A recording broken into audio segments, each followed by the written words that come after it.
दुनिया को परिवर्तित करना हमारे द्वारा संभव नहीं और वो आवश्यक भी नहीं।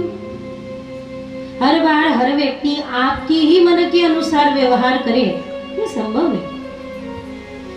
जो आपको उचित लगता है, अच्छा लगता है, ऐसा ही व्यवहार हर व्यक्ति से हो, हम खुद की ही गारंटी दे सकते हैं क्या? एक समय में हमारे ही मन में कई विचार आते हैं, हमें अपने ही मन पर कंट्रोल नहीं तो सामने वाले के मन पर हम कैसे कंट्रोल कर सकते हैं भला? नहीं। दूसरे में परिवर्तन करने का सोचना, यानी ये कैसा है पता है? ये ऐसा है कि आज तक दूसरे को परिवर्तित करने के लिए, जैसे चक्की से आटा निकाल लाने के पूर्व जो समझदार महिला होती है ना, गांव में तो करते भाई, शहरों में तो बिल्कुल सीधा आटा ही ले आते हैं। पर पहले गेहूं घर में लाया जाता था, अभी भी गांव में तो होता ही है, और गेहूं में से कंकड़ अलग किए जाते हैं। कंकड़ से गेहूं नहीं अलग किए जाते। आज तक हमने कभी भी कंकड़ से गेहूं को चुनते हुए देखा है कि गेहूं से कंकड़ को चुनते हुए? आप ही बताओ जरा। हाँ, तो दूसरे के जीवन में, दूसरे के मन में परिवर्तन लाना यानी कंकड़ से गेहूं निकालने जैसा है। अब देख लो, आप अपनी क्षमता के अनुसार कर लो, कब गेहूं पिसवा के लाओगे, कब रोटी बनाओगे, कब खाओगे। तब तक तो खाली पेट भजन नहीं हो पाला, ले तेरी कंठी ले तेरी माला, नहीं होगा। दूसरे के मन को, विचारों को परिवर्तन करने के लिए की हुई चेष्टा केवल और केवल कंकड़ से गेहूं हटाने जैसा होगा। हमें तो करना है कि गेहूं से, यानी गेहूं से कंकड़ को हटाना है। हम अपने ही भीतर परिवर्तन लाए। जब जब अवसर मिलता है तब तब थोड़ा लोभ का, थोड़ा आसक्ति का, थोड़ा मोह का बटन जो है वो कम कर लो। और क्या? दुख तो तब होता है ना जब अपेक्षा भंग होती है। अपेक्षा ही दुख की जननी है। सुनिए, ध्यान दीजिएगा, अपेक्षा ही दुख की जननी है। हमने सोचा भाई हम तराड़ी गांव में जाएंगे, बस आते ही सब लोग पोहे खिलाएंगे, चाय पिलाएंगे, और आने के बाद कोई अगर पानी के लिए भी ना पूछे। यहाँ नहीं हुआ ऐसा, हमें एक उदाहरण के तौर पर केलं। हाँ, आम्ही ज्या गावातल्या गोष्टी त्या गावात सांगत नसतो, मार थोडी खायचा है। और 2-4 दिन कथा सेवा करनी है, बरोबर दादा? नहीं, हम इस गांव की बात इस गांव में नहीं सुनाते, इस गांव की बात कहीं और जाके सुना देंगे। नहीं, ये थोड़ा सा विनोद विषय एक और रखते हुए अगर देखें तो हमने अपेक्षा की, क्या की?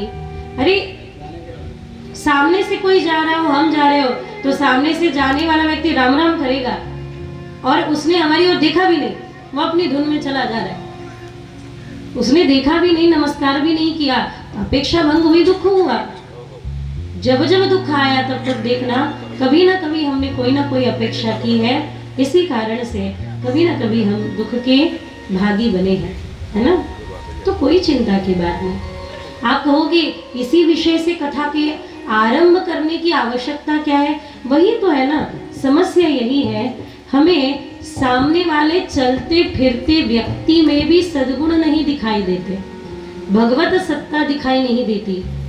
और यहाँ भगवान के भक्त चलते फिरते तो दूर रहे, एक जड़ स्तंभ में भी प्रभु को देख लेते हैं। यही तो भक्त की दृष्टि है।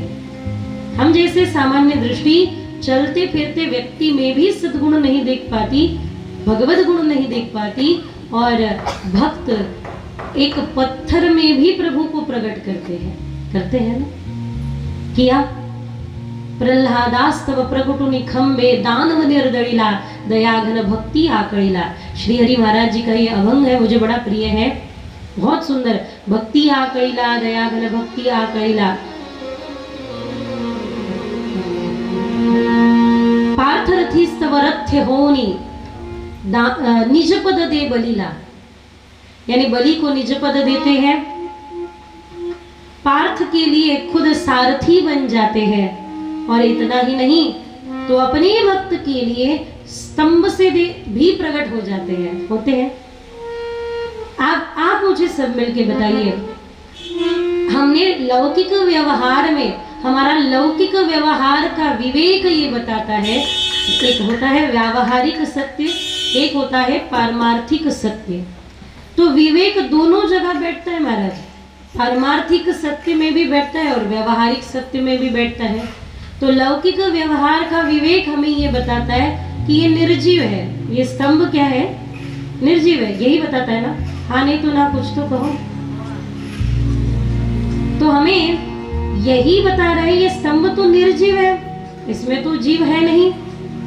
किंतु यदि आप अच्छे से विज्ञान को पढ़ेंगे तो विज्ञान कहता है कि जो सूक्ष्म, अति सूक्ष्म तत्व है वो सजीव है। ये सारी योनियां है, आप देखिएगा, वृक्ष योनि है। आप कहोगे ये पारमार्थिक सत्य होगा दीदी, चलो पारमार्थिक सत्य ही मान लो। वृक्ष योनि है, मनुष्य योनि है, पाषाण योनि है, और ऐसे कई योनियों से गुजरकर हम मनुष्यत्व को पाए हैं।